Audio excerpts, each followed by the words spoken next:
দেখুন, মমতা বন্দ্যোপাধ্যায় এবং তার ভাইপো পুরো দল এই মুহূর্তে ভয়ে সিঁটিয়ে গেছে। এই জন্য এখন ধর্না থেকে শুরু করে অনেক কিছুই চলবে। আপনারা অপেক্ষা করুন, আগে আগে হোতা হ্যায় ক্যা। এটা দেখুন সবাই। এখন অনেক গল্প বাকি। কিন্তু সুপ্রিম কোর্ট রায় দিয়েছে যে ওখান থেকে বিচারক যদি প্রয়োজন হয় তাহলে নির্বাচন কমিশন দিতে পারে। যেহেতু পশ্চিমবঙ্গ সরকার সঠিক সংখ্যায় সরকারি অফিসার দেয়নি, স্বাভাবিকভাবে বাইরে থেকে নিতে হচ্ছে, আর কি করা যায়। দেখুন, অভিষেক বন্দ্যোপাধ্যায় এখন মাছ মাংস ধরে বাঁচার চেষ্টা করছে। অভিষেক বন্দ্যোপাধ্যায়েরই তো শ্বশুরবাড়ির অনেক আছে যারা মাছ মাংস খায়। আমরা কি সেসব নিয়ে টানাটানি করছি? কে মাছ মাংস খাবে খাবে না তার ব্যক্তিগত ব্যাপার। অনেক বাঙালি আছে যারা ধর্মীয় কারণে মাছ মাংস খায় না। আমি আবার মাছ মাংস খাই, পছন্দও করি বেশি। অসুবিধা নেই। অভিষেক বন্দ্যোপাধ্যায়কে তো আমি বলবো থালা নিয়ে আমার যাত্রা যেদিক দিয়ে যাবে ওখানে দাঁড়াতে, মাংস একসাথে দুজনে মিলে খাবো। একটা প্রচেষ্টা থাকবে, আমরা জানি এবার মুখোমুখি সংঘর্ষ হবে এবং সংঘর্ষের জন্য আমরা রেডি আছি।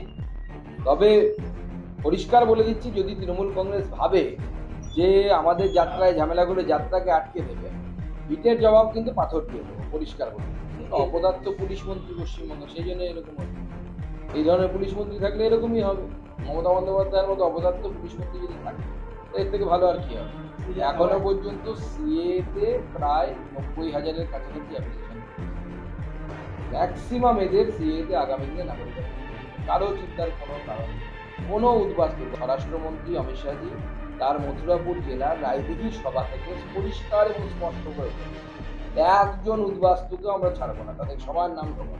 কিন্তু জোর তো প্রথম থেকেই আছে। মানুষ প্রথমে মমতা বন্দ্যোপাধ্যায়ের কথা এবং তৃণমূল কংগ্রেসের কথায় বিভ্রান্ত হয়ে অনেকে ভয়ে ফর্ম ফিল আপ করেনি, কারণ তৃণমূল কংগ্রেস ভয় দেখিয়েছিল এটাতে ফর্ম ফিল আপ করলে স্বাস্থ্যসাথী বন্ধ হয়ে যাবে, লক্ষ্মীর ভাণ্ডার বন্ধ হয়ে যাবে।